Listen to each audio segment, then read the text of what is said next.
datorbild till den och så kan du växla till den. Jag vet inte vilken gång det blir.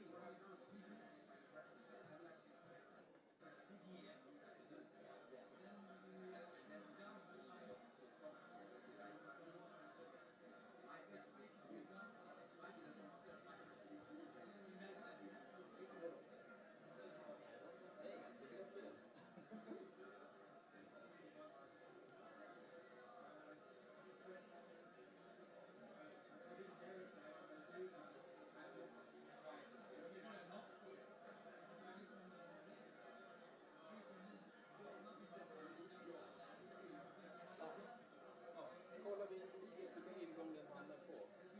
Den ska aldrig visas till de som är här. Men de som är på distans i sändningen. Ja.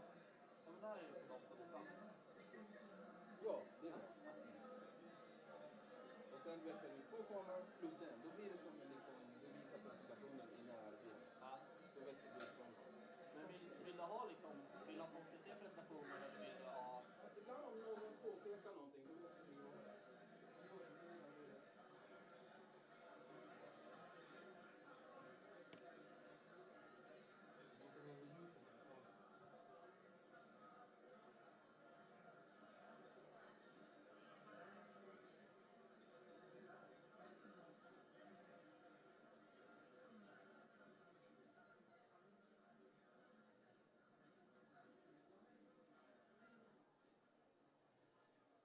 Okay. Yes, hello. Can you hear me? It works. Hello? It works in there.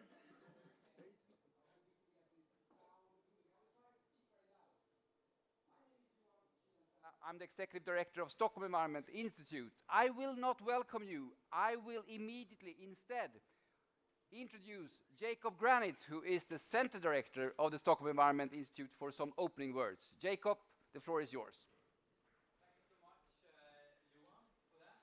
And welcome, ladies and gentlemen, to our special event, Corporate Choices to Changing Climate. So the Stockholm Environment Institute, the Haga Initiative and Nordea, we are all co-organizers of this seminar. We're very happy to see such a great turnout here today to discuss what the latest climate science means for investors and for planning our future's investments to provide both private and public goods in this space.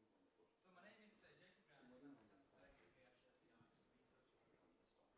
the Center Director here at SEI's Research Office in Stockholm. And we are very happy to see from our side colleagues coming from us US here to participate in this event. And also we have a broad network of colleagues from UK, and together we have collectively the opportunity to understand how these markets function. This seminar owes very much credit to the foresight of under the leadership of Vattenfall, founded a research program called Combat Climate Change back in 2007. the ambition of the 3C program was to produce research and ideas at the intersection of climate policy and business, supporting market-based solutions to reach low carbon performance. And from the outset in this initiative, they identified a number of key principles which has been living as well during this part of this time. 4 of them are interesting, I think, to note here. One is that the business leaders note that the switch over to low carbon emitting economy is key to that region. That we have an agreed global goal limiting climate change. The greenhouse gas emissions must have a global price, and that a fair and sustainable global burden on climate change mitigation must be reached. So at its peak, the 3C consortium consisted of about 70 private large companies, public and private companies, in several sectors, including power companies and manufacturers of power generating equipment and ICT companies. And SEI, we were very happy to host this meeting. But, as we all are aware, over 5 years, that's a very long time in this area of climate change policy debate and innovation like this. So many things have happened.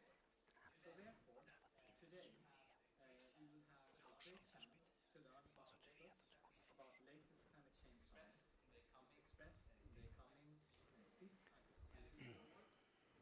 explore supply chain issues, discuss investment risks, and learn about government policy in the storage space. And also, most importantly, during this day, we will have a lot of time for interaction.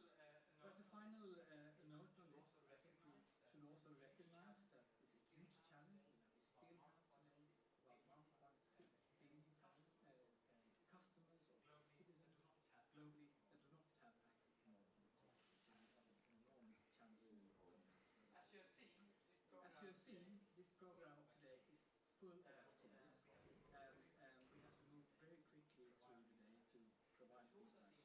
As you also see now, we will have about 1.5 hours during the day for close discussions. chance to bring out issues to all of us for future learning. So finally, the outcome of this event then is really about shared learning and brainstorming of ideas of action to promote change towards climate smart, sustainable development. So with that, I would like to invite our co-organizers just to say also a few words of welcome. So Nina Eklund, please, from the Haga Initiative, which is a business network, please. Thank you, Jakob. So lovely to see everyone here. I'm representing a business network, the Haga Initiative, and the vision is a profitable business sector without climate impact. And today's seminar, corporate choices in a changing climate. That's very interesting. And one of the questions that we will ask here today is, how are companies incorporating climate change information into their business sector today? To help companies with this task, I think there's two strategies. And it's the not Lonely Ranger strategy, and it's the not geek strategy. And the not lunar strategy is about cooperation. Cooperation today, policy, business, science, civil society need to transfer. Sorry. You're moving the My paper here. presentation. I'm so sorry. Need to transfer knowledge between these groups. And the other strategy is about adaptation or adapt information. First I wrote simplify information, but maybe someone will get shivers about that. So to adapt the information so the business sector feels targeted. And I think these two strategies, the not two strategies, is very important, and I think that's why we're here today and what we're trying to do here today also. So I hope everyone feels this will be a great day. I'm looking forward to it. Thank you. Thank you so much, Nina. That was the business angle of it, and now we would like to invite Sasha Beslik from Nordea, who represents the investor angle of today's topic. Please. Thank you very much. Welcome, everybody. We are so happy to be able to support this, and thanks to Stockholm Environmental Institute and all the efforts, and also Haga Initiative. One of the reasons why we think this is important is that we do have a choice as the investors, and we do have a choice as a companies to invest and create returns in a more sustainable way. The choice is not about doing things that in a short term will generate big returns. The choice is actually to be long-term oriented, create returns over the period of time that can actually build societies that we live in. We are a bank with the biggest Nordic bank. We are biggest Nordic asset manager. We have 12 million clients, and we have a huge amount of capital that is invested every day all over the world. Being a financial player is also being a global citizen, because the financial industry is probably one of the few truly global citizens, because we transfer money from one part of the world to another in basically a matter of seconds. We believe that interaction with the environmental institutes, with the business organization is key. We strongly need information. We need to understand the impacts, and we need to understand how we can address that in investment context, so we can create not only returns, but also sustainable development, which we believe is core for any business next 10, 15 years. I think it's going to be a very interesting day, and I think that the setup is fantastic, so please enjoy, and let's see how it develops. Thank you. Great, Sasha. Thank you so much. It seems we are already have started the seminar, and Johan, please back to your safe hands to guide us through the days. Thank you, Jacob. Why don't we give them an applaud?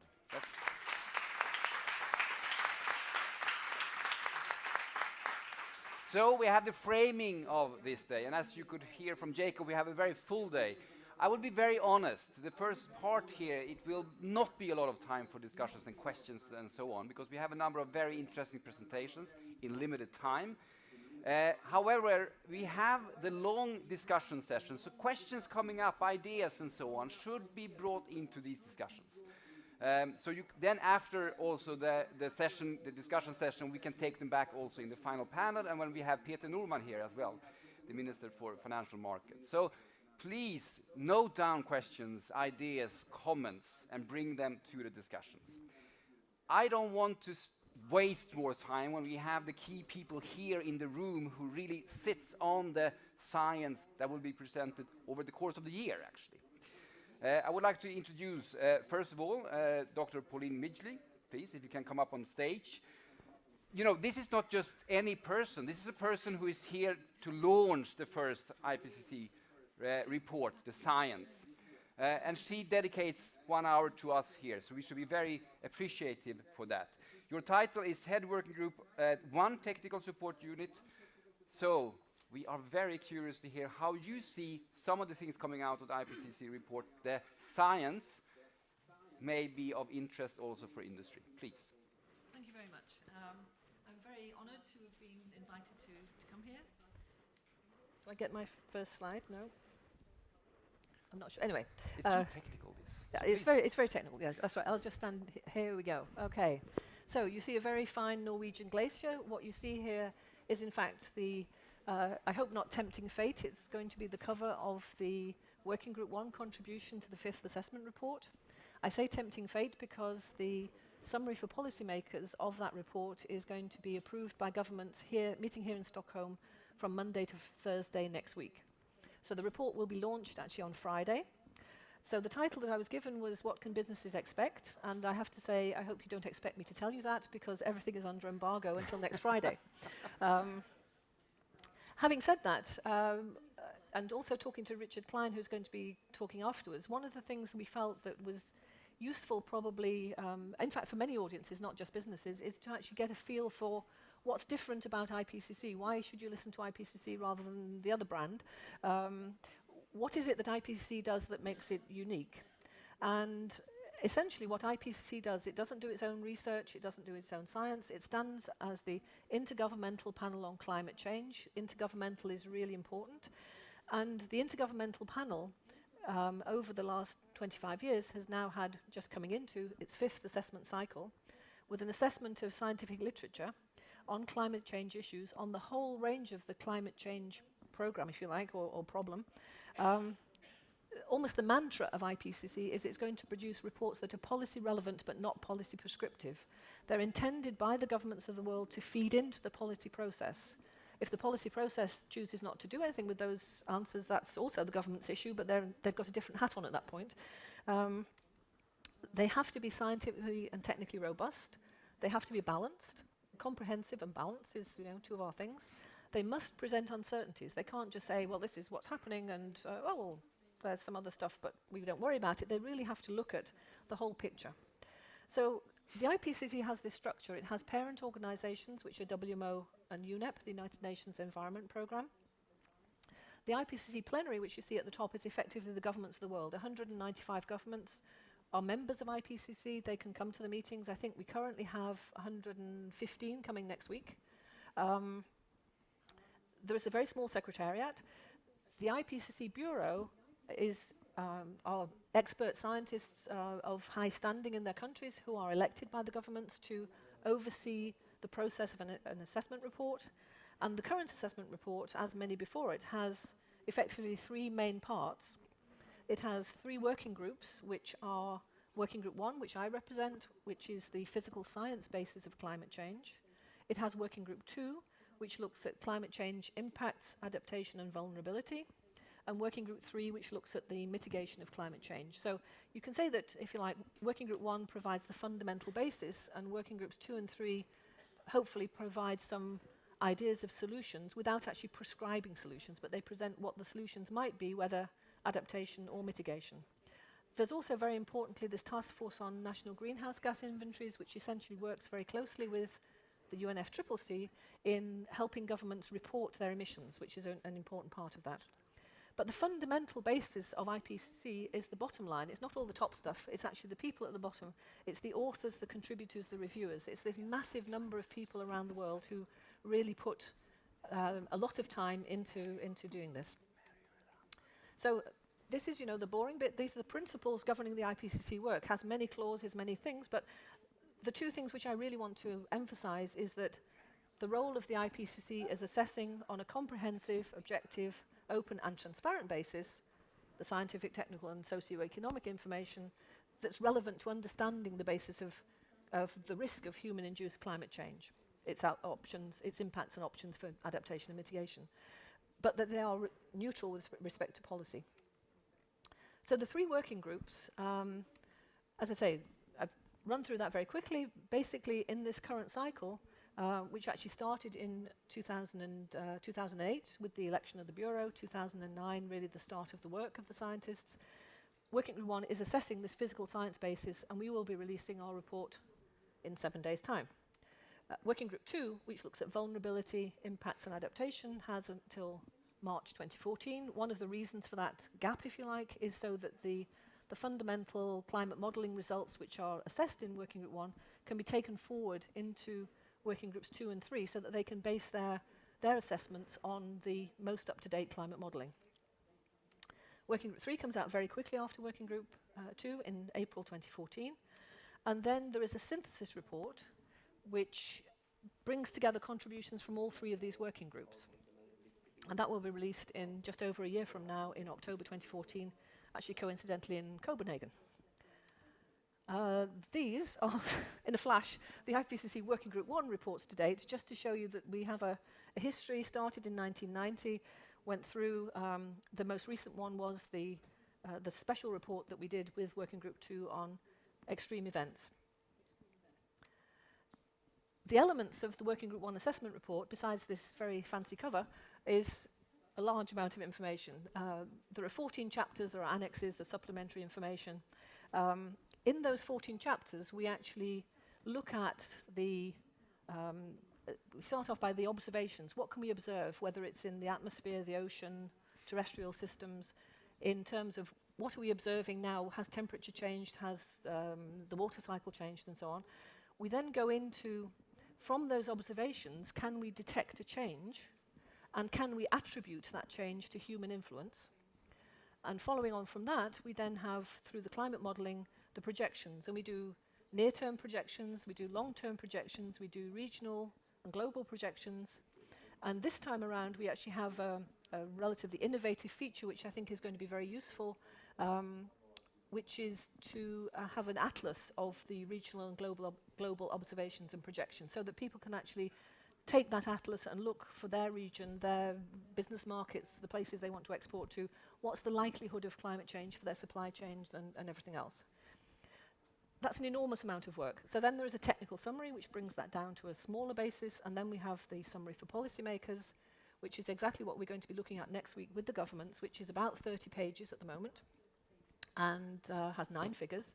And that will be approved by the governments line by line. So they literally go through it, absolutely, and that literally, when you first hear that, you think they don't really mean that, surely. But they actually do mean that. They take, line by line. Introduction, this is a report. They can take a while discussing, well, can we call it a report? Do we want to call it an assessment? But and so it goes on. And it's actually a very strong process, because what happens is that everything that's in that summary for policymakers has to be consistent with the underlying very large assessment. So you'll read in the press, you hear people say, oh, the governments have come to Stockholm to change the summary for policymakers. In a way they have. They've come to Stockholm to improve it. They want it to be something which actually you can understand. It's not techie jargon like I would write if I was, left to my own devices. It's something that they can take and say, that actually means a certain thing. And our citizens can understand that. Our businesses can understand that. So the intention is to improve it, to slim it down, to make it more focused, but only to the extent that the authors, who will also be present, we have about 50 authors with us here in Stockholm. At some point, the co-chair, in going through this discussion, will say, authors, can you go that far? Can you go any further? And they will say, this far and no further. And usually the governments say, okay, then that's as far as it goes, because they understand too. It has to be based on the assessment underneath it. So this is just a sort of schematic of the IPCC process, for want of a better word, where I've tried to show 3 lines, which is on the left-hand side, the scientific community, in the middle, the author team, and on the right-hand side, the government. So the governments are involved right through the process, both in electing the Bureau, in approving the outline of the report, in nominating experts, in selecting experts, and then in doing their review. Okay. And so this is where we're going to be. The approval of the summary for policymakers will come along. But the other important thing are these steps of expert review that come on the left-hand side, and also government review. So this is a well-reviewed report. And here are very quickly the characteristics, most of which I've mentioned. The authors are nominated by governments based on their expertise, gender, regional balance, the multiple rounds of review, and then the line-by-line approval. I'm not really going to talk about treatment of uncertainty. I just want to flag that all of you as business people have to take decisions with under uncertainty. So it's quite important for IPCC to know, to actually describe the uncertainties in their process, how you determine it, how you display it, how you formulate it, and how you communicate it. And that's something that IPCC has worked on quite hard in the last few years to try and improve that aspect. We also have another aspect which is important of the use of literature. Assessing all of the literature, for Working Group 1, we give priority, if you like, to published journals of peer-reviewed literature, but it's perfectly acceptable for other material to be used, whether it's government reports or even industry reports, as long as the quality of that literature can be assured. And it gives then a responsibility to the author teams to actually ensure that quality. So just to almost finish with some facts about our contribution. We have 209 lead authors, 50 review editors from 39 countries. Not just them writing the report, there are 600 authors, contributing authors, who've brought in their expertise to write small parts. We have more than 2 million gigabytes of data, which have been assessed which are in the climate models, which are then go into the assessment. In the report itself, over 9,200 scientific publications are cited, more than 3/4 of which are new since 2007, which is the last assessment cycle. So this is an up-to-date report. It went through a very large review process, many expert reviewers from many countries plus governments. We had 54,677 review comments, essentially all of which have to be addressed in one way or another. And it will be approved in September 2013. So with that, this is our website. You can, if you look at that, follow it, you will see the summary for policymakers, hopefully well before this time next Friday. Thank you. Thanks a lot. Yeah. Richard, while you sort of Yep. start up, can I just ask one Sure. quick, because you mentioned also in the end the fact that you can use other material than just peer-reviewed Sure. journal articles, even from business reports and Yeah. so on. Can you give one example of that, possibly? A type of material that Absolutely. you have used? Yes, because in one of my previous incarnations, I worked for the chemical industry. And one of the things which I brought into the first, second, and third assessment reports were emission data for CFCs. This was, of course, shows how old I am. That's back when there were CFCs. And that's one of the things which only industry had that information. It was deemed by the author team to be high enough quality information to be used, but it came from a source which was not at all peer-reviewed. Okay. And just finally, I mean, very impressive to see all these reviewers and so on. Do you have any statistics, if you look at it, how much impact or how much reviews do you get from the business sector? Do they read the drafts? They do. I would say, Working Group 1, probably less so, but we do have, obviously, scientists from a number of companies. There have in the past been scientists from companies as I was myself, as I say. But that really is actually few for Working Group 1, but for the other working groups, obviously, many more. Thank you. Yeah. Thank you very much. Really nice to have you here, and we know that you have a busy week ahead of you, so we appreciate very much. Thank you. Thank you.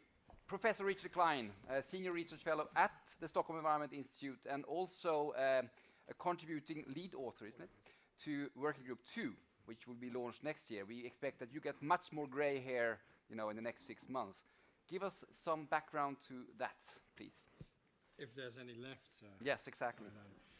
Thanks, Johan, and thanks everyone for coming here, and thanks for the invitation to share something about the importance to read IPCC reports not only as a state of science but also as an input to policy and decision making. Pauline already briefly mentioned the UNFCCC, and I don't know, in our working group they say don't use acronyms without explaining them, so I'll do that right now. The UNFCCC is the climate treaty as it was agreed in 1992 at the Earth Summit in Rio. It's one of 3 global treaties, and it's still ongoing, it's still operational, and countries meet every year to discuss progress and next steps, and this year it will be in Warsaw in November. The ultimate objective of that global climate treaty is to prevent dangerous anthropogenic interference with the climate system, whichever that means, but that was the sentence on which they could agree back in 1992. One way of putting it, and these are not my words, but I think they resonate very well, is there are basically 2 ways of looking at the climate problem. First of all, we need to avoid those impacts that are unmanageable. But we also know that there are some impacts that might be unavoidable, and we need to make sure to manage those. And there are 2 ways of looking at that. That's both from the UNFCCC, but it's also how the IPCC is structured. As Pauline said, Working Group 2 dealing primarily with impacts and adaptation, and Working Group 3 dealing with mitigation. So what do these 2 terms actually mean? First of all, there are, up the top there, the human interference that leads to climate change has an effect on companies, on countries, on citizens through certain impacts and vulnerabilities that may be apparent. 2 types of policy responses at the bottom. The first one, to try and actually directly reduce human interference with the climate system. That means reducing the emissions or capturing them in sinks such as forests or underground. That's mitigation. That's the prevention side of the climate equation. Then on the right, there is adaptation to the actual impacts and vulnerabilities that can no longer be avoided. And that's the part that I'm primarily working on in Working Group 2. That is, if you like the medical metaphor, the cure part of it. So prevention is better than cure, but at the same time, they're both needed because we know that we can't avoid all the impacts of climate change anymore. So in terms of IPCC, that means Working Group 1 is really dealing with the basis of that climate of the climate problem, the physics of climate change, the basis of that. Working Group 2 looks at that very large part of impacts, vulnerabilities and adaptation, and Working Group 3 looks at the mitigation side. So what are the options to reduce emissions? What would be the costs and benefits of that? The IPCC, as I said, is very important in informing not only the scientific community, but the international climate process as well. And it's a very nice parallel between the publication of the various assessment reports and how they are then being picked up and how they feed into the international policy process. So the first assessment report came out in 1990. That was before the UNFCCC was agreed, but the negotiations on the UNFCCC were already ongoing. So that was a very important input into what then became the UNFCCC in Rio in 1992. The second assessment report came out in 1995, which was 2 years before agreement was reached on the Kyoto Protocol in 1997. Then the third assessment report came out in 2001, and that very same year, the Marrakesh Accords were agreed at the annual meeting at that year in Marrakesh. 2 things were important there. One was how to make the Kyoto Protocol operational, particularly the flexible mechanisms in there, but also the notion of adaptation, which until that moment was really not a very strong part of both the IPCC reports and the UNFCCC, because the idea was prevention is better than cure, and also the idea was that if we start looking at adaptation, that might actually distract us from the importance of mitigation, but particularly developing countries that were vulnerable and were arguing that they were already experiencing the first impacts, emphasized the importance of adaptation, and that was clearly in the IPCC third assessment report and therefore also in the Marrakesh Accords. Then 2007, a number of things happened in 2007, one of which was the IPCC fourth assessment report, but there was also, for the first time, the UN Security Council talked about climate change. There was the G8 meeting in Heiligendamm where climate change was an important issue. There was Al Gore's film, there was the Stern Review. It was basically the year that climate change moved from the science pages of the newspapers to the front page. And despite difficult political constellations at that time in the White House in China and others, there was agreement in Bali in 2007 in the form of a Bali Action Plan. It was basically agreement to reach agreement 2 years later in Copenhagen, which didn't quite work out. What happened over time from the first until the fourth assessment report was that many more issues than just climate or energy became important. And this is a diagram actually from the time of Copenhagen that showed that this climate change building that is under construction doesn't just have the roof of adaptation and mitigation. There are many layers of issues that one wouldn't necessarily think of as being important to climate change, or at least being directly relevant to climate policy. But of course they are. Issues of law and governance, of economics, of society, the science, of course, all underpinning it. But then there are, I don't know if you can read it in the back, but there's a whole bunch of other issues. The issue of ethics and values, commodification of carbon, soils, and so on. It's a fascinating picture that just shows how complicated negotiations have become, and therefore also how complex the demand on science and research has become that the IPCC needs to consider. So right now we are working on the IPCC 5th assessment report. The Working Group 1 contribution will hopefully be available next week. Working Group 2, as Pauline said, is a little bit slower. The idea is that this will indeed again feed into the international climate policy process with possibly an agreement in Paris in 2015. So that's sort of the background of how IPCC influences or feeds into, knowledge of the IPCC feeds into the policy process. Now, of course, we're here also to look at the role of business and the importance of that information to business. And it strikes me, this is just off the top of my head, and I may not be complete here at all, but there are 4 important aspects or roles of business vis-a-vis climate change and climate policy. First of all, and we know that, and this has been hammered into you from the very beginning, there is of course a joint responsibility to try and control emissions. And many governments or many companies are taking that very seriously through the Carbon Disclosure Project, and others are really taking a close look at their emissions and at how they can become more efficient. Of course, the idea being that that's not only good for climate, it's good for the budget sheets as well of the companies.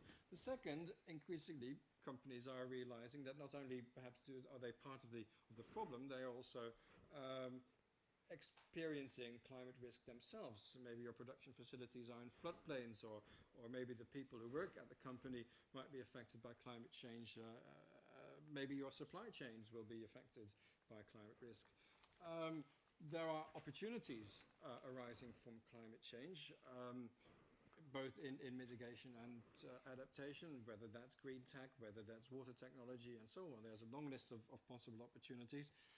And then finally, the idea that not only government finance, but also private finance can contribute to climate action in developing countries. Again, there would be a return on investment like all of these issues would. My colleagues are going to talk much more about this in the next few presentations, so I'll just leave this here as a teaser. Thank you very much.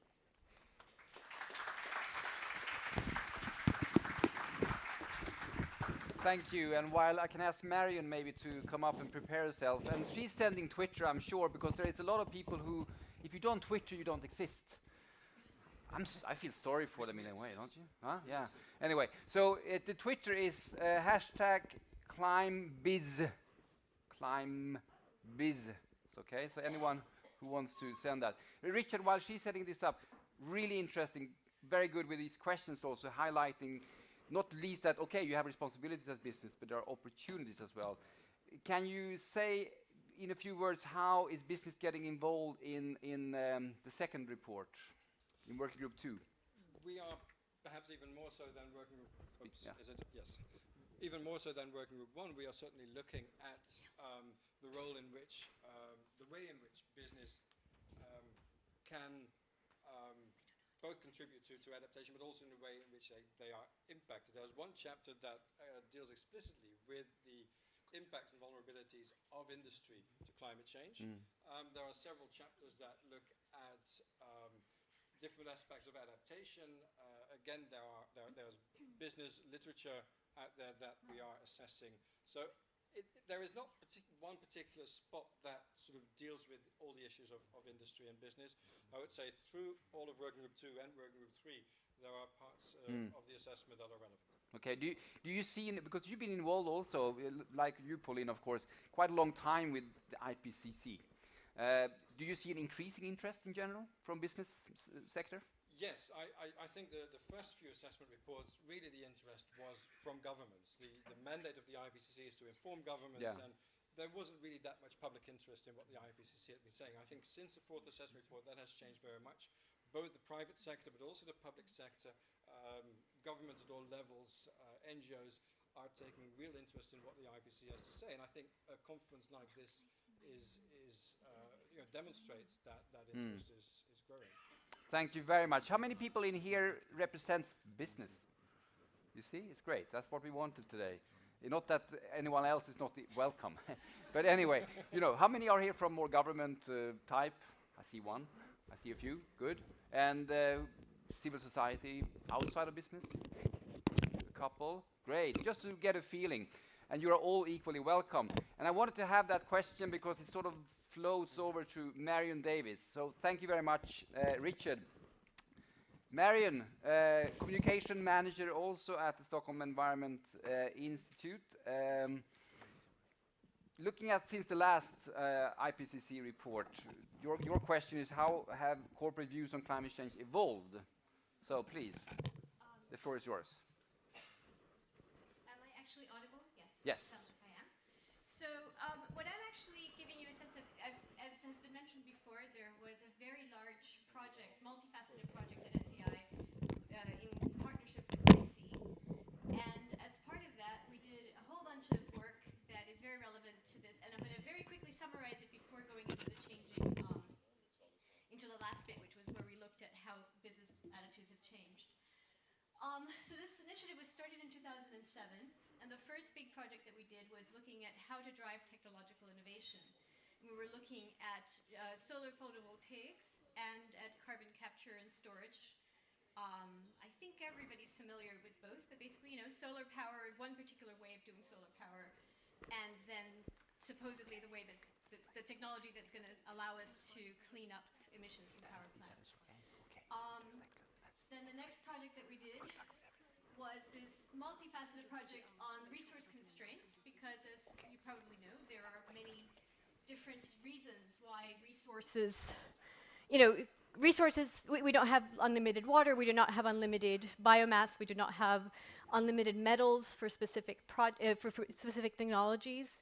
And in some cases, for example, with the metals in particular, you have only a few countries, and not necessarily the most democratic or the best run countries, are the ones that have these metals. So there's a lot of concerns about resource scarcity affecting the ability of technologies to advance. It's also very interesting that nobody thinks of water as being a constraint for green energy, but it is as well. So for example, solar thermal, which is a wonderful technology that it works really, really well in the deserts and inconveniently needs water. So, and then the last project that we did is on international trade and greenhouse gas emissions. And it's this idea that we have a globalizing economy where more and more production is being directed to the places where it is most cost effective to produce. And what we asked was, what would happen if we didn't just direct production to the countries that are cheapest, but also the countries that are most energy efficient and that are most low carbon in their production. And I don't think one of the authors is here, but one of the really, difficult findings of this is that, of course, to the extent that you are from businesses have a lot of choice in where you produce. There's relatively little that policy can do to steer that. But it is definitely an area where we saw that there's a lot of potential for businesses to start thinking about the emissions intensity of production, because it makes, and I'm sorry, I don't have I thought I was going to have access to my notes and I don't, but sometimes there's a tenfold difference, for example, between the emissions associated with making a pair of jeans in one country versus in another. So those are the big 3C projects. The last thing that we did was we did a sort of an overview report in which we looked at how things had changed since we started out. And we surveyed 3C companies. We also looked at corporate social responsibility reports for major corporations that were already involved in the carbon disclosure project. So these were not just random companies, but they were companies that had already showed some interest in climate issues. And we also just looked at what businesses were talking about in general. And the key finding that we found is that, you know, when we started out, the whole thing about 3C was to a great extent to have business push for a global climate deal. And, you know, back in 2007, that was sort of the view that we were going to make it. And as Richard said, you know, like, there was going to be a deal by Copenhagen, surely. And then we didn't get one. And what has happened is that businesses have gradually moved away from thinking of that as a priority, and relatively few are still pushing that. And instead, what they have done is they've moved more to the domestic level, to their own countries or their own regions or their own states, and they have also increasingly internalized it. And this is where we had this really great synthesis of it by one of the people that we interviewed. We have this contradiction in the public debate. Climate change is lacking traction because of the failure of Copenhagen, the financial situation, and he also named a few other issues. But in the meantime, climate change is more and more internalized by businesses. So this means actually this is the core of what we're here to talk about today, which is exactly what does it take for businesses to start thinking of climate change as something that is not something nice that they do out of the goodness of their hearts, but essential to their operations. So one of the things that we asked businesses is what motivates them, and we found that the single thing that motivated them the most was still cost savings. If it happens to make their lives cheaper to somehow do mitigation, then they do it. Ironically, we also found research that shows that businesses that are motivated by cost savings do the least of it, in terms of, you know, do the least mitigation. And the other thing that we found that was very interesting is that more and more consumers are demanding this. And, you know, to the extent that companies see more opportunities to do well by doing good, they're doing it. Am I running out of time? 1 minute. Oh, okay. The other thing that we found, the fastest growing thing that we found, motivator that we found, was investor pressure. We have a lot of investors asking both for businesses to disclose climate risks and also to increasingly show that they're not harming the environment. And we found that uncertainty is a very big issue. A lot of companies don't really know what's going to happen both in the business world and in policy, and that is something that a lot of them are told us we're very concerned about. I'm going to have to skip this because I have a lot of different things, but these reports are outside and we're also going to have them on USBs. But we show, I mean, businesses are doing quite a few different things, from talking to their suppliers to changing their own processes, and they're looking at both mitigation and adaptation. The other thing that we found that was very interesting, and this was both expressed in the interviews we had and also in the research we saw, is that increasingly businesses don't think of climate change as something in the future. They think of it as something now. And that actually will, you know, lead very well into what Gregor will present in a moment, Magnus will present in a moment. The other thing is that a global economy means that what happens in Thailand can affect you. And, oops, sorry, went too far. I'll leave you with these thoughts. These are the basic, the main conclusions that we came out of that report with. Great. Thank you.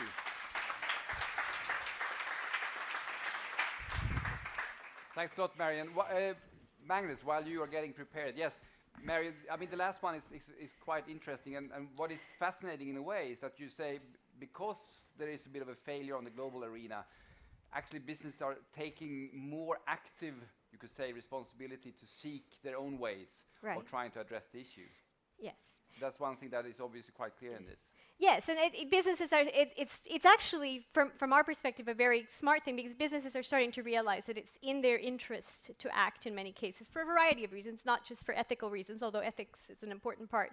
But certainly they understand that to have resilient operations, they need to make sure that they're not, that they adapt to climate change. Okay, that's thanks. And I saw one of the graphs which was interesting is also more increasingly that they try to influence policy as well themselves, being more active. Right. Which is of course also in their own countries. Yeah. Thanks a lot, Marion. You. Sorry for pushing you through a little bit. But Magnus, Marion also stated the fact that business works more and more in their own supply chain, how to understand the risks and so on. This is something you looked into a little bit, so please, Magnus, the floor is yours. Thank you very much. Well, as Marion said, one of the themes that we got from the 3C final report was that supply chain issues matter a lot more to businesses these days, but also that they're often poorly understood. So the issue is really this. Your company needs to understand its exposure to climate risk and its climate risk opportunities in its supply chain to be successful in future. That's not an easy task, but it's a very important one. And here we have a picture of Bangkok, which has been already mentioned, and flooding in 2011. And a figure that Marion mentioned, World Bank estimated the cost of that event to be $46 billion in total. Now, if you look further in the background of this picture, you see a Honda factory. And I grew up in the west of England near a big Honda factory in a town called Swindon. That factory was preparing to launch a new Honda model, the Honda Civic, when these floods hit Bangkok. Production at that factory in the UK, thousands of miles away from Thailand, was reduced production to 2 days a week because they couldn't get critical parts made in this factory in Thailand. And that came in a year that Honda had already seen quarterly profits drop 88% as a result of supply chain disruption, this time from the tsunami in Japan. And the impacts of the Thailand floods were global. The automotive industry in Japan was producing 6,000 fewer cars every single day as a result of flooding in Thailand. So climate change will bring more frequent and intense floods of the nature of the kind seen in Bangkok, and climate change will magnify supply chain risks across all sectors. I'll briefly look more now at how. So on the right of the screen up there, you see you, the buyer, at the top of the supply chain. And climate change will impact the price, the availability, and the quality of the inputs to your business. And the more sensitive your inputs are to climate change, the bigger the risks that you face. Climate change will also affect the availability of the price and create price shocks in the short term and alter price trends in the long term for commodities and raw materials. In 2012, we saw a crisis in the soybean market, for example, as a result of consecutive droughts in the key producing regions of Brazil and Argentina, and then also in the US the same year, pushing prices to the highest levels they've ever been. And that eroded profit margins in producers as far away as China and the EU. It also had significant impacts on low-income consumers, and the World Bank Food Index price rose 10% in response to this soy crisis. We've seen governments increasingly imposing export bans and export restrictions during climate-driven crises. And a key message here is that these droughts didn't just occur in one place. They were systemic. There was system-wide impacts of simultaneous droughts in South America, North America, and also in the EU at the same time. And climate change produces systemic risks, not just isolated impacts. The location of your suppliers and of their suppliers influences your exposure to climate risks, as the case of the Thailand automotive industry just showed. And wherever your suppliers are located, goods need to be delivered to your sites and transported to markets, and this exposes them to another range of risks. I did some work with the Scotch whisky industry a few years ago, and one of the risks, maybe unexpected risks there, was in transporting their product to growth markets in the south of Asia. And you imagine a whisky that's been maturing in a cask for over 20 years in a cold warehouse in Scotland is then shipped through tropical Asia, where conditions in the container reach over 50 degrees centigrade in high humidity. The cork in the bottle spoils the whisky, the label peels in the humidity, and you can't sell the bottle of whiskey when it arrives at market. As a proud Scot, I can tell you that's a tragic waste of whiskey, not just a business risk. Companies also rely on a steady supply of energy and ICT services and water. And these utilities can all be disrupted by climate change impacts in the short term and increasingly over the long term. And that adds a further dimension to your climate risk exposure. Now, the longer and more complex your supply chain, the riskier it is. In supply chain management, people talk of the bullwhip effect, where the peaks and trough of supply and demand in the supply chain increase the further you move up the supply chain. And climate change will exacerbate that phenomenon, creating bigger risks for longer, more uncertain, more complex supply chains, particularly the kind that characterize modern manufacturing, commodities and food and drink supply networks.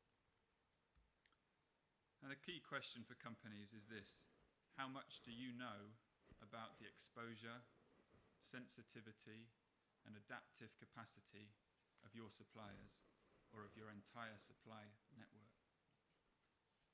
And how can you learn more?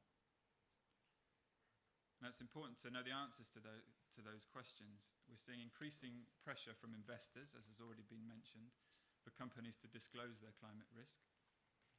The CDP released their 2013 report just last week, and that report was very critical of companies for failing to improve the measurement of climate risk in their supply chains. There's also increasing pressure from regulators. We've seen the Securities and Exchange Commission in the United States require information on material risks from climate change in company reporting. And we've also seen experiments with acts of parliament that give governments, for example the UK government, the right to request climate risk information directly from some companies. So a company's attitude and approach to adaptation will be significantly influenced by the structure of their markets and supply chains, and crucially the level of interdependence between buyer and supplier. In markets where there's a high number of competing suppliers, dominant buyers will tend to seek to switch suppliers to manage climate risks. For example, when a coffee crop is poor in Tanzania, you seek to buy from producers in Colombia. This comes with increasing reputational risks. There was an interesting report from Oxfam this year looking at how companies' climate change adaptation activities in supply chains can affect communities and companies in developing countries. And the key message was that businesses that are seen to abandon climate-affected suppliers will be criticised for exacerbating the vulnerability of climate-afflicted communities. Where there's more interdependence between buyers and suppliers, for example in small niche supply chains, or where there's a high concentration ratio, meaning buyers that rely on a small number of key suppliers, adaptation options are more limited. Companies in these circumstances may seek to increase stockpiles or to move away from just-in-time delivery systems to increase the buffers protecting them from climate risk, maybe even to buy supply chain insurance. Alternatively, or at the same time, companies can choose to invest in the resilience of their suppliers, recognizing the shared interest of creating greater resilience in the whole supply network. And an interesting example of this is from PepsiCo in the UK and Ireland. One of their key food brands, Walker's Crisps, was heavily marketed as being produced from 100% British potatoes to meet demand from customers for locally produced food. But that tied the company into that local supply chain. And PepsiCo were noticing varying quality and price of the potato crop in the UK because of changing climate conditions. And in response, they chose to invest directly with their farmers to reduce these risks. And that resulted in a number of contractual changes with their suppliers and investments to increase irrigation at the farm level and to supply farmers with more climate information through mobile phone apps. And that case highlights that in markets where suppliers and buyers are highly interdependent, it makes business sense to invest in and to work with supply chain partners to manage climate risk.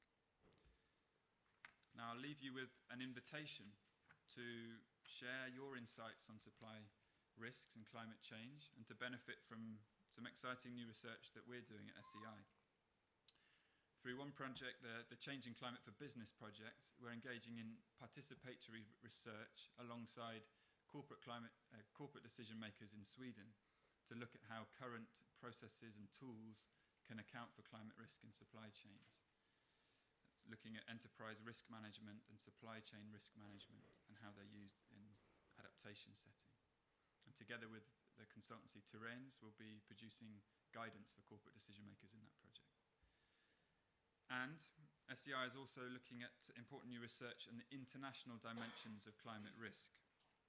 So asking, do climate risks respect national borders? In a hyper-connected world, we need to recognise that impacts overseas affect the economy and the well-being at home. And evidence does not currently support assessments of these indirect effects of climate change. So through the Adaptation Without Borders project, we're leading efforts to clarify what kinds of international risks climate change poses and how adaptation decision-making and risk governance can better take account of those issues. So we welcome your input, and if you'd like to hear or contribute to either or both of those projects, please either speak to me or contact SEI after the event. Thank you for listening. I hope you have a very interesting and rewarding day here.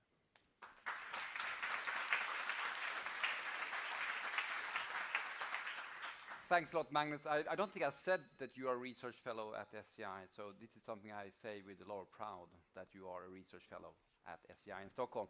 So excellent presentation. Thank you very much. We're going to have actually the panel coming up now.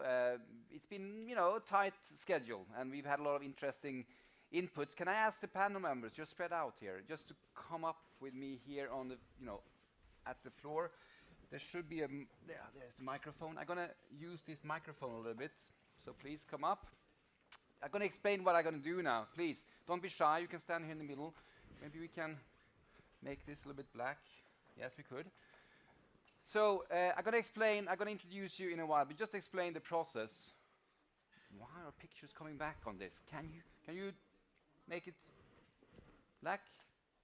Thanks. Thanks a lot. I'm going to go around a little bit in the audience for a few minutes just to get a couple of, and can you make this one black also? Thanks.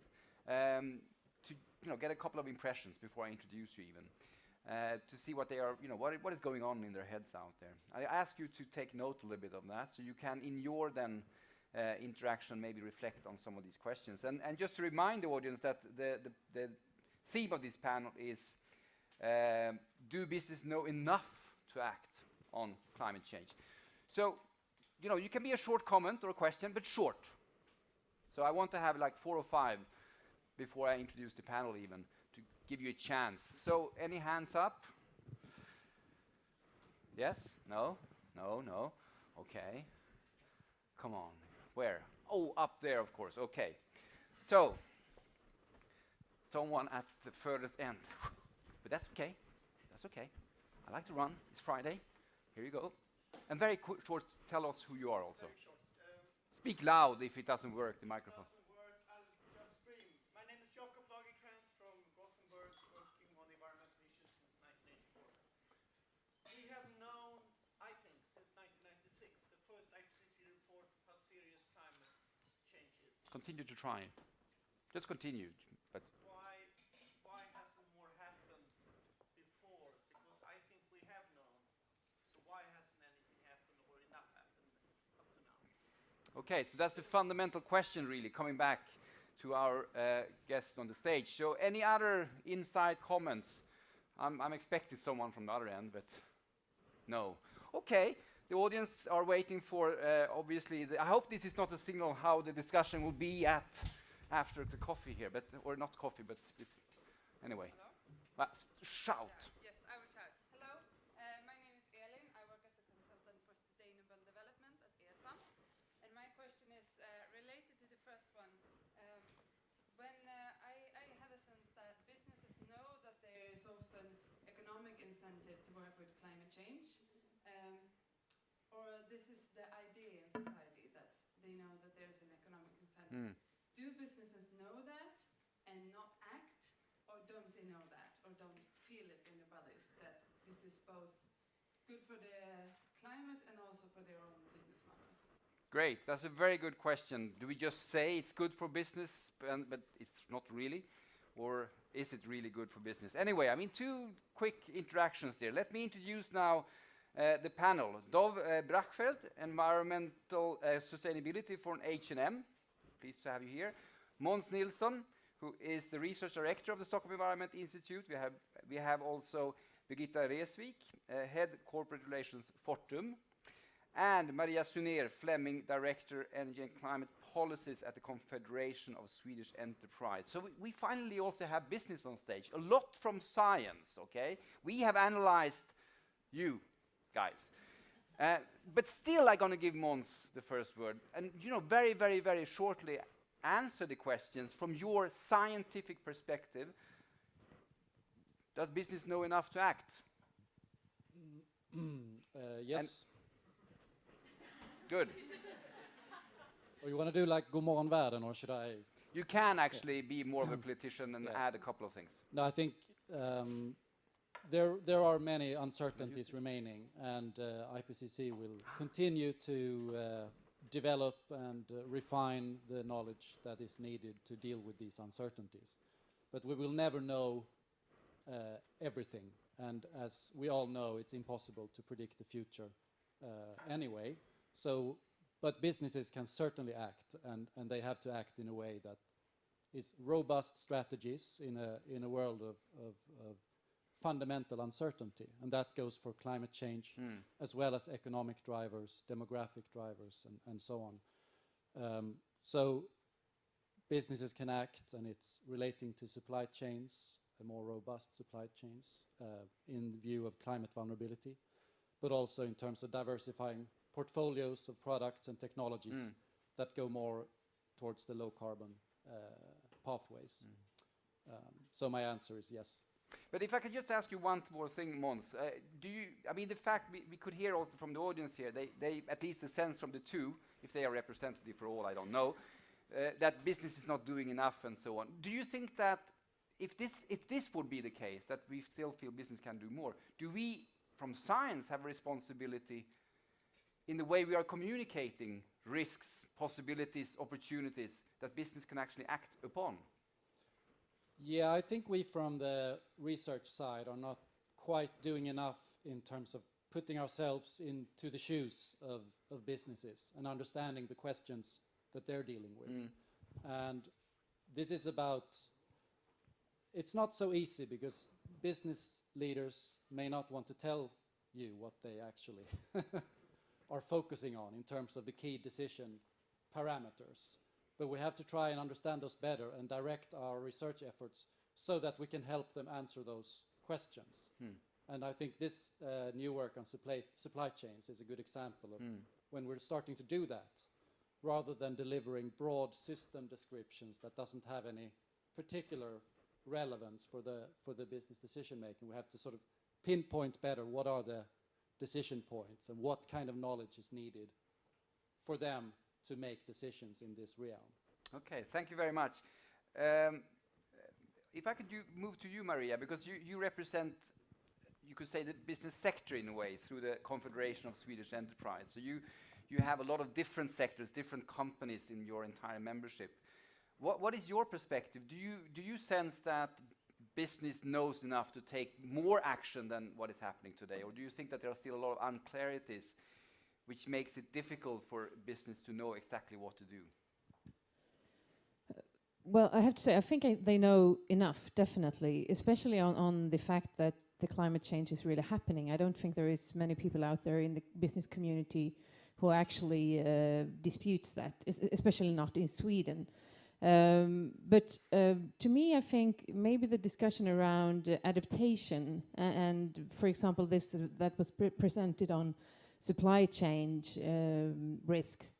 I think that is, for me at least, a little bit of a new perspective that maybe it could make more businesses act more on the adaptation and the risks connected to climate change. So I think that's actually a very good thing to try to communicate that better, as you said. I think that's something that many businesses might not really understand what implications this could have to their business. If you take the Confederation and I mean the similar discussion question I had to Måns, what can you, more as a collective, do to support businesses in the work to adapt to climate change, but also be more active in mitigation? Can you do you play a specific role there? Well, of course, you could always do more. I mean, we could inform our members more, we could work more on these issues, but I mean, we're a very small organization, and I'm the only person working on energy and climate change. So it's also a limited piece of resources from our point of view. But of course, we could be more active, and we could be more clear on our positions also from the Confederation of Swedish Enterprise. If you look at the Swedish media debate, for example, sometimes it's highlighted that specific individuals from the business sector are questioning, is climate change really happening? And I mean, we could be more clear on that. We actually take this question very seriously, and we're actually trying to work with it. And I know also that a lot of companies are actually putting climate issues into their strategies. So I think there is a lot of things happening, but maybe it's not visible enough for the big audience. But I mean, if I then ask, I normally don't ask for a nasty question, but if I ask a bit nasty question, if you then say it's so important, and you argue from the confederation side that it's so important, why are you alone? Why do you only have one person? I know your capacity. I know well, you have to ask my boss about that. Yes, but we only have one person on each issue, rather. So I mean, I don't think it's just this area. You could argue the same thing for a lot of other areas. Okay, that's good. That's good enough. I just wanted to, push you a little bit on that one. Of course, we believe that you should be at least 5, with you as the head, of course. Thank you. I'll tell them that. That's good. Yes. Birgitta Resvik, you are, I mean, we have 2 corporate representatives from individual companies here, and you are in a way a little bit on the upstream side, you can say. I mean, you represent the energy sector, one of the corporations we are hoping will look into mitigation a lot. What is your perspective? Do you feel you have enough knowledge to know when you plan your business as Fortum, the future, do you know enough to incorporate good actions? Yes, definitely. And I would say that this is really embedded in our corporate strategy. And I would say that this is the top management team and the board, everybody is really behind. We believe that there is a need to go for more efficiency and also for more the renewable, or we call it a solar economy. That is on the long term. But of course, and also then we have to have a vision. What do we believe about prices on finite resources? And we believe on the long term, yes, it will be higher prices. So that's why it's good to invest in other sources as well. But of course, this is a timeline that is quite long. For an energy company, we have assets. When we build something, it's for 50 years or 80 years. So we have to really have a long-term vision. And of course, we are then stuck with some of the assets that we have. And of course, we need to use them. But then we try to transform to get in more bio into some of the assets and instead of fossils. But this is a journey, I would say. You can't change it overnight. But I would definitely say that this is on the top of our mind. And we are investing mostly, I would say, in carbon-free sources. We are, though, in Russia, and there at the moment there are no possibilities with economically to invest in other things than gas. But we are doing it with a high efficiency CHP or carbon combined heat and power. So we are doing it really on the top of the class. But of course, this is happening things there as well. But we need to go hand in hand with the politics, and we need to have price on carbon. Yeah, I mean, if you take that, and if we look a little bit outside Fortum and at the sector as such, a few years back when we had the financial crisis, there was a lot of discussions that this was an opportunity really for investments in new forms of energy, renewable energy, etc. And then now, looking today, globally, I don't talk about Fortum, we see hydrological fracking, we see, push for drilling for oil in the Arctic and so on. Coming from the energy sector, what do you think the thinking is there in your sector? No, but that's why I say we have to have a view of the long-term price horizon.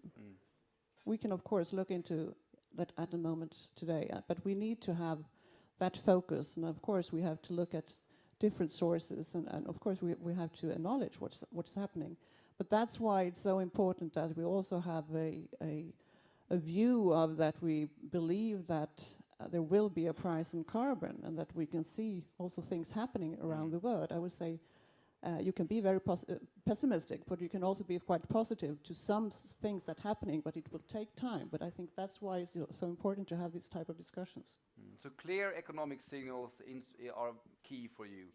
And as representing Fortum again, you would be happy to see clear sort of political signals that would actually make, for instance, fracking history rather than the future.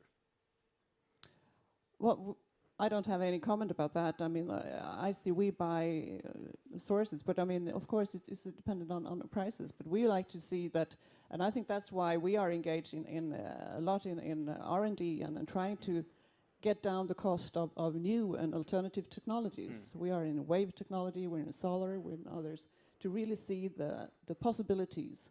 And we have to look into storage and things like that. We have to be very open-minded to how we can form the new energy system. Excellent. Thank you very much. Huh? May I take a stab at it? Yes, and you absolutely, and also because H&M, of course, from the presentation we heard about supply chain and understanding that is also very key for you. So it will be interesting to get your perspective and a stab on this. Yeah, well, it's just that going all the way back to the beginning, I guess I would say that yes, businesses can act, should act, no question about it. And I guess things that I've seen from the previous presentations seem extremely familiar to me. I absolutely recognize that that companies do. There's a certain amount that we act when it comes to sustainability or climate change that comes from ethical questions. This is what we want to stand for, and we invest in this or bear this cost because it's the right thing to do. It's what we want to do. And then there's the part that's doing what business does best, which is seizing opportunities and addressing risks. And that's hard, I guess, is one of the reasons that maybe it's definitely not moving fast enough. So the question of, are we getting the right information, or is there... Yeah. Do you need to know more? Do we need to know more? I don't know if we need to know more, but I'm encouraged by what I heard about this coming, the working group 2. Yeah. That some of the adaptations to help simplify, to make it easier language, more usable by businesses. Because the translation from the science to how can I apply this into my facility here, to mitigating the risk here in my business, seizing that opportunity, is difficult work. We've all gone through not all of us, but we have gone through the operation of looking at where the hotspots are in our own operation, the climate hotspots in our own operations along the supply chain, addressing those sort of mitigation. How can we address where our impacts are? And then the next step is also the resilience of the supply chain from a risk and opportunity perspective. And having more adapted information will certainly be helpful. Not to in any way abdicate responsibility, but I'm also encouraged by sort of I guess it's organizations like Stockholm Environment Institute or World Resources Institute that help with that translation sometimes with risk filters that we can use. So, but if I can ask you a concrete example, I think it's very fascinating that HMM are you have a strategy, if I understand correctly, and I'm probably simplifying here, but you will move quite a lot of the production to Ethiopia. At least you have a lot of investments in Ethiopia. When you take that sort of business decision, which is a quite big decision to move from our perspective into a region where you have major issues with water supply, variable climate and so on, regardless of climate change, how much has climate been part of that business decision? How much do you discuss the climate perspectives when you make such a decision? Well, sustainability questions, both from a social standpoint, environmental standpoint, figure into those types of, you know, I guess it's expansion plans. They absolutely do. We work with, you know, we have, a lot of people say that, well, if climate is the shark, then water is the teeth coming to get us. We have engaged in a water strategy with WWF that goes across our operations and into the supply chain. So the answer is yes, it figures in. It does. Okay, so do you know of any sort of case when you're looking at investments where the lack of knowledge, for instance, related to climate change or the risk perspective has actually stopped you from making investments, or if that is anything for you as well from Fortum? I don't know. Okay. I just don't know. Very short question. Use the microphone. There's a little microphone on the side. No, on the side of the chair. On the side of the chair. Sit down and then here. Yes. Is the Gudrun Sjödén concept concerning environmental attitude and fair trade attitude and so on a possible concept for H&M? I'm sorry, I didn't hear the what concept? The Gudrun Sjödén concept on clothing. Is that a possible concept for H&M?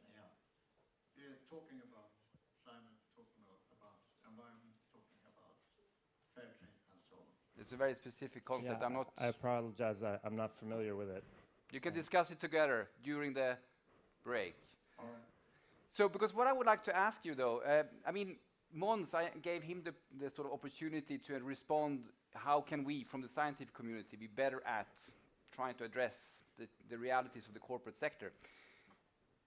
From your respective areas, you represent a big corporations with a lot, a very complex supply chain. You operate all over the world. The energy sector, wider, of course, with different strategies in different companies, but still. And Maria, the confederation, really the broad base. Looking ahead, what are the sort of scientific questions that you see from your respective areas? And then I will ask Måns, of course, to respond to you. What is it that you need help with? What do you see as fundamental questions still for you to take further action? Now, you have a chance to give a wish list here to Måns and the wider research community. Anything in particular? I would like to know when to buy which stocks and. No, I think a policy instrument and trying how can we go forward for of course the more global pricing of carbon. That's one. How can we assess that in the different countries and in different regions and try to get a trustworthy system, because I think that is so essential. Then of course, I mean, we're looking into new technologies and so on, and then we have the risk assessment. I think there we are doing this very thoroughly, but of course I think we need more help with that.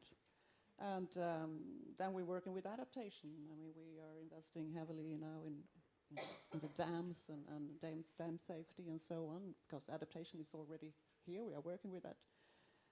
And of course, that is also analysis to do more. But I would say the policy is the way forward. Otherwise, it will never happen. Maria, what do you see? Well, I still think that sort of reaching this global climate framework, even if it was said here earlier that maybe you turned away from that belief that we ever will get that, I still think that actually having a global framework, I rather call it framework than a single agreement, is a very important thing. And all sort of policy research that could help that process, I think it's very important. Another thing is also that we actually have some some processes or, industries that actually don't yet see how they're going to solve their climate problems. I mean, if you look at the energy sector, they have a lot of alternatives, so they are quite lucky. But there are other processes, steel manufacturing, etc., which has problems, and they need research in order to actually be able to manage their emissions. So I think that's two areas that would be very important for more research. Okay, that's very specific. Dov, I won't get, and you know, you're trying to get off the hook here too quickly, I think. Still, I mean, you represent a company working really globally, and in particular with a lot of supply chains in countries, I would argue, are facing a lot of climate challenges, where you can play a very positive role. But what kind of support do you need in your business strategy development for the future that you, from the scientific community?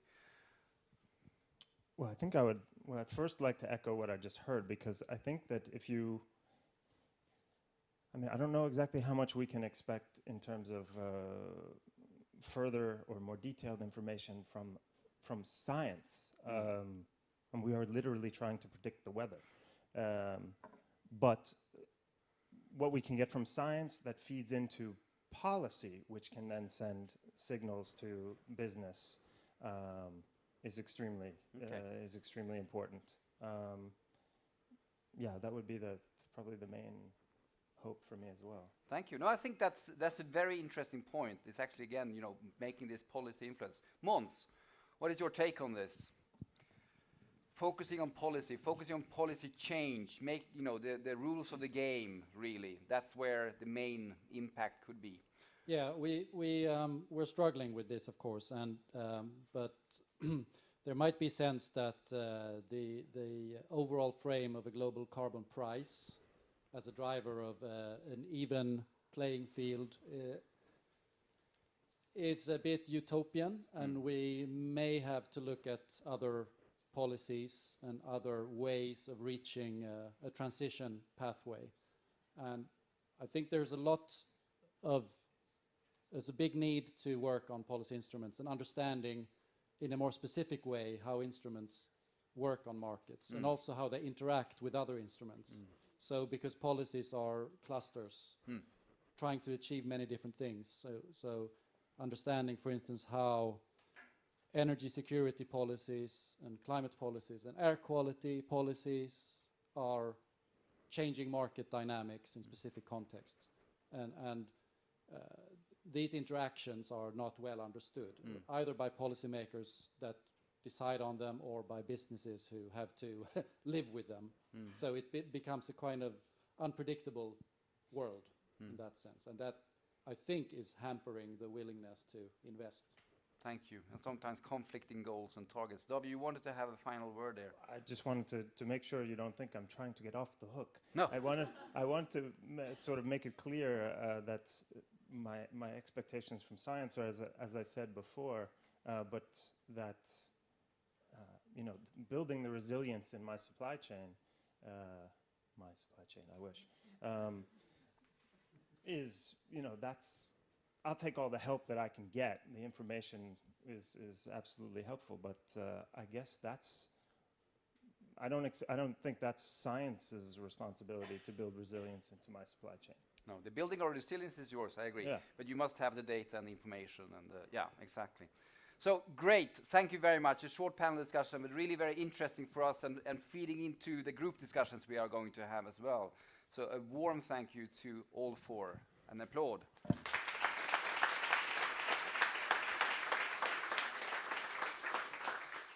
So we are now going to move into this very interesting, I'm sure, and challenging discussion where you now will bring in all these different questions and points and whatever you have picked up during this very intensive introductory part. So I would like to ask now Per Klevnes, where are you, Per? Yes.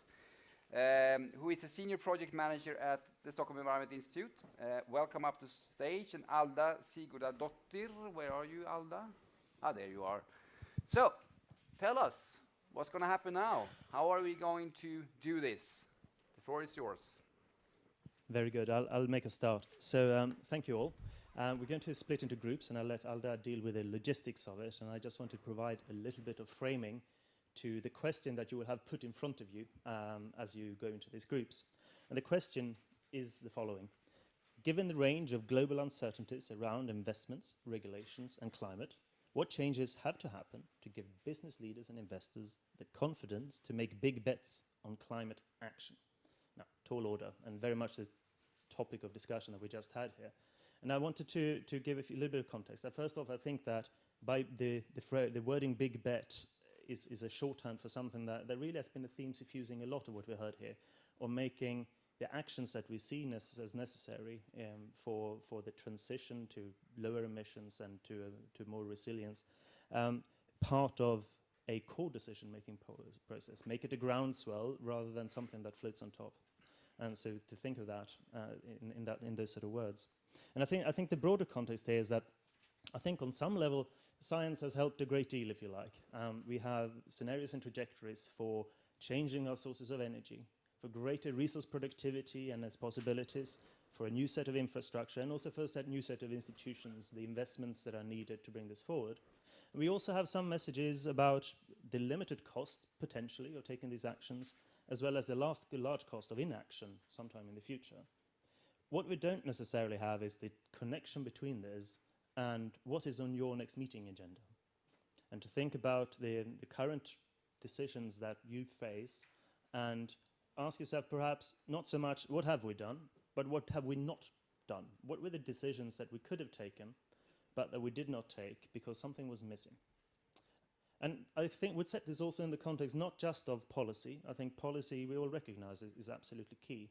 But let me at least put very briefly to you a slightly different story, which may or may not prove right, that we are seeing that a successful economy of the future, and therefore a successful collection of companies producing in that economy, may be one where the clever use of and the good use of technology and the early adoption of technology and of strong innovation is a core constituent part. And we've seen energy technology come down in price spectacularly, whether it's solar, whether it's batteries, whether it's lighting and across a range of fields, bringing it into the solution space that really is within the grasp of ordinary business decisions, regardless of policy. Other technologies such as 3D printing, maybe it's 10 years out, but nonetheless would have enormous implications that are not often understood for the productivity with which we use resources. All plays into our discussion, but comes from a completely different direction. Similarly, the idea of resource scarcity and resource productivity operates on a logic that, regardless of policy, we are facing significant constraints as a very large number of people are increasing their consumption. And here, let me put it again then, that maybe the successful economy of the future is one that is resource productive, that uses resources in a good way, and not just energy efficient, but across the various things that we've heard this morning. Now, policy, of course, is also part of the picture, but I wanted to just open up the space a little bit. When you think of climate action, again, the things you didn't do, what was missing, and to have that discussion. We, of course, find this tremendously useful to direct what we think of as SEI and the wider research community. But I think also in terms of, we hope that you will find it useful. We will report back in the afternoon in our panel, and also after this meeting, we'll report back to try and give our collective wisdom on this area as well. So I hope that provides a bit of framing, and I hope you have a very productive time in the group discussions. Hello, my name is Alta. I come from Iceland. I've been training the table leaders that will lead you in this discussion. I could talk for the whole day about these methods, but I'm going to save time about that. So if anyone wants to ask me, I can meet them in the coffee break and give them some information. But just to give you some idea, we have used this method in Iceland since 2009. It started after the crash, where we had 1,500 randomly picked up Icelanders to define the value of the nations and actions, and it had major impact on politics decisions, etc., etc. So this method we're using have been used for the government, but originally it was from a group called the Ants, you know? Ants, it was bottom-up ideology. But this method has been used in over 100 times in Iceland since 2009. We have done it for institutions, private companies, government, etc.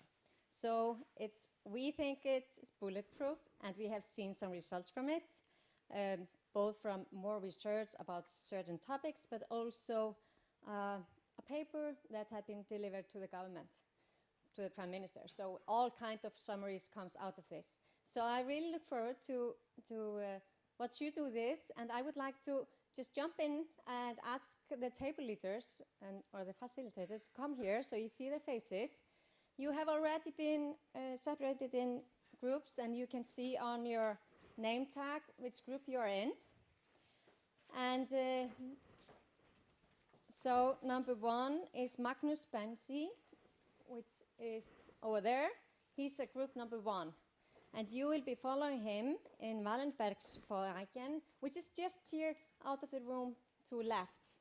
Really nice sofa area.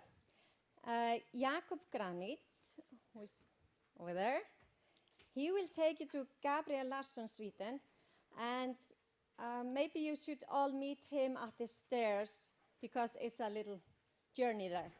Also, Amber Nicholson, she's leading group number 3. She's actually going to just the next room to Jakob, so you should follow them. Gregor Vulturius, there he is, number 4. He is going to be in the Nobel Rummet, which is also on the next, not next floor, the other one. Second next floor. Carl Halding, which is there, leading group number 5, Banquetsalen, Salon 1, which is where we had the lunch. So it's easy to find that. Marion Davis. There. Oh, there you are. And she's also going to be in the Banquetsalen Salon. And she's leading the group number 6. Number 7 is Maria Jurisu. And she's also going to be there in Banquetsalen Salon. Per Klevnas. Han skal være i... det er skandinavisk. Bakselrummet, som er her, which is just here. Richard Klein, over there, leading group number 9. Ledamotsrummet. That is where the chair members are, meeting. So, yeah, it's also on the second next floor. Oscar Wallgren, he will be in Stora Foajén, just next floor, the table over there. So I want you to give these great table leaders that I've trained, and they are excellent, they really have a lot of experience. I want to give them applause in forehand, please. Hey. Table leaders, you can hear there's a lot of expectations. Good luck. But say also that we must be back in time. Yeah. One final thing, we must be back in time in this room because we have a presentation by Peter Norman, so we have to start on time, okay? Thank you.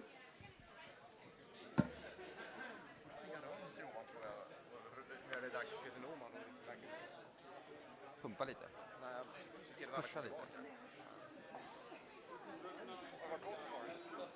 Ja, jag tycker det.